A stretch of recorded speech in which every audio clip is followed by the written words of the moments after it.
Okay, in this tutorial I'm going to show you an example of how to use one of the new identities that we have in section 6.6. If you remember from the last tutorial, the last identity that we learned was that the tangent of theta is equal to sine over cosine. And when we have something like that called an identity, it simply means that it's true all the time. So this is another one that we have, and it's in your book on page 271. And this is actually a very, very helpful identity to use. We're not going to just see it through this first semester. We're going to see it the entire year, and it's going to be really helpful for us. So I want to go through an example with you. This is example number 4 in your textbook, but I'm going to walk you through little by little so you can see how we can use this. Okay, so here's the problem. It says, suppose that the cosine of theta is equal to 2/3, and 3 pi over 2 is less than or equal to theta is less than or equal to 2 pi. Find cosine theta and tangent theta. And I just realized that I wrote cosine instead of sine, so let me fix that real quick. Okay, there's the correction in red. Sorry about that. Now, the part that you need to start understanding is this inequality right here. This is telling you what degree measure that you want your answer to be within. And if you know your radians and degree measures, you should know that 3 pi over 2 is 270 degrees, and 2 pi is 360 degrees. So when we're finished, we just want to make sure that our answer lies somewhere in between the two.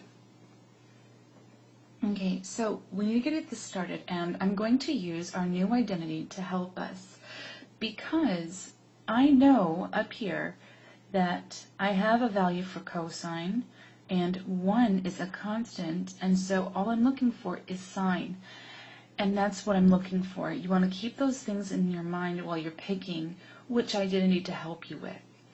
So let's go ahead and get this started. I'm first just going to copy down the identity as it is, which is the cosine squared of theta plus sine squared theta equals 1. And I'm going to rewrite it with what I know. Now, up here it says that the cosine of theta is equal to 2/3. And in my identity it says that cosine is being squared. And this is actually how you write when a trig function is being squared. It goes before the theta. Okay? So, I'm going to replace cosine with 2/3. And I'm going to square it.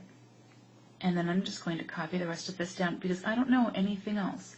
So sine squared theta equals 1. Alright, so far so good. So let's go ahead and square 2/3. And when you square a fraction, all you need to do is square the numerator and then square the denominator.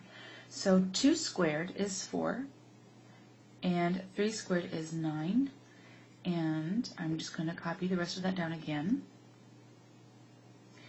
So in order to solve this equation, I'm actually going to go ahead and subtract 4/9 from both sides of my equation. And when I do that, the 4/9 cancel, and I have sine squared theta on the left-hand side, and 1 minus 4/9 is the same thing as me doing 9/9, because that's what 1 is the same thing as. So that gives me 5/9.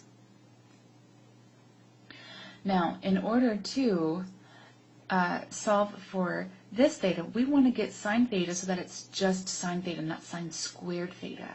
So all you have to do for this is the opposite of squaring something, which is square rooting something. So I'm going to write sine theta equals the square root of 5/9. And one thing that you want to make sure that you do is write your plus or minus sign out in front. Because as long as this is positive or negative, when I square it, it will still work. Now, when I have this, if either part of that fraction, the 5 or the 9, happens to be a perfect square, take the square root of it. So this would look like plus or minus the square root of 5 over 3. Okay, because the square root of 9 is 3. Okay, so This is the first part of my answer, because it was asking me find sine of theta. So sine theta is equal to plus or minus the square root of 5 over 3. So we need to keep that information, and now we want to find tangent. Okay, so up here on the right-hand side, I made a note to myself of what sine theta was equal to, because I'm going to have to use that to get to tangent. Now, we can't use our new identity to find tangent because nothing in that equation tells me anything about tangent. But there is one thing that I did learn from this section, and that was that tangent theta is equal to sine theta over cosine theta. And that is what we are going to use to help us, because I know what sine theta is and I know what cosine theta is. So I'm going to just rewrite the tangent theta part again, and let's go ahead and substitute what we know. So the sine theta is going to be plus or minus the square root of 5 over 3. So which one are we going to use?